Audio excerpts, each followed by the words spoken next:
উৰিয়ামঘাটত গ্ৰন্থমেলা আৰু সাহিত্য উৎসৱ।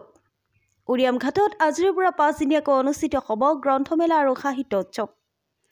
সৰুপথাৰ সমজিলাৰ অন্তৰ্গত অসম নাগালেণ্ড সীমান্তৰ উৰিয়ামঘাট ৰাজহুৱা খেলপথাৰত আজিৰ পৰা অনুষ্ঠিত হৈছে প্ৰথম বাৰ্ষিক গ্ৰন্থমেলা আৰু সাহিত্য উৎসৱ।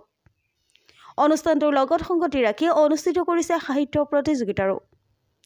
অনুষ্ঠিত গ্ৰন্থমেলাত প্ৰয়াস নামেৰে এখনি স্মৃতি গ্ৰন্থ উন্মোচন কৰাৰ উপৰিও আন কেইবাখনো গ্ৰন্থ উন্মোচন কৰা হ'ব বুলি জানিব পৰা গৈছে। উল্লেখ্য যে প্ৰত্যেক দিনে একোটিকৈ নিৰ্দিষ্ট বিষয়ৰ ওপৰত আলোচনা চক্ৰ অনুষ্ঠিত কৰাৰ কথা জানিবলৈ দিয়ে। প্ৰথমবাৰৰ বাবে উৰিয়ামঘাট ৰাজহুৱা খেলপথাৰত অনুষ্ঠিত হ'ব লগা গ্ৰন্থমেলাৰ ইতিমধ্যে সকলো প্ৰস্তুতি সম্পন্ন হৈ উঠিছে। অনুষ্ঠিত হ'ব লগা গ্ৰন্থমেলাৰ সকলো ৰাইজৰ সহায় সহযোগিতা কামনা কৰিছে উদযাপন সমিতিয়ে। 9 মাৰ্চৰ পৰা 13 মাৰ্চলৈকে 5 দিনীয়া কাৰ্যসূচীৰে গ্ৰন্থমেলা আৰু সাহিত্য উৎসৱ অনুষ্ঠিত কৰিবলৈ হৈছে প্ৰথমবাৰৰ বাবে।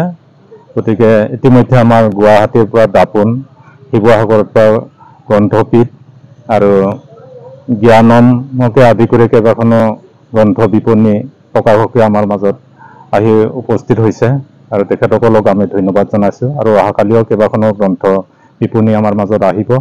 গতিকে অহাকালি আমি প্ৰথম কাৰ্যসূচী হিচাপে আমি মুখ্যদ্বাৰ উন্মোচন কৰিব আমাৰ সৰুপথাৰ সমজিলাৰ সম আয়ুক্ত ডাঙৰীয়াই, আৰু ইয়াৰ পিছতে আমি পতাকা উত্তোলনকে আদি কৰি আজি আমি শুভাৰম্ভী অনুষ্ঠান আমি ইয়াত পাতিম। ইয়াত নুমলীগড় শোধনাগাৰৰ মানৱ সম্পদ বিভাগৰ আমাৰ মহাপ্ৰবন্ধক মিণ্টু সন্দিকৈ ডাঙৰীয়া উপস্থিত হ'ব।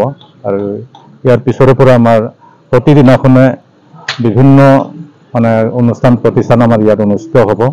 সাহিত্য সভাকে ধৰি আমাৰ বিভিন্ন জাতি জনগোষ্ঠীৰ ছাত্ৰ সংগঠন সমূহে বিভিন্ন বিষয়ত আলোচনা চক্ৰ, তৰ্ক প্ৰতিযোগিতা, কবিতা আবৃত্তি ইত্যাদি ইয়াত কাৰ্যসূচী লোৱা হৈছে। আৰু শেষৰ দিনাখন আমাৰ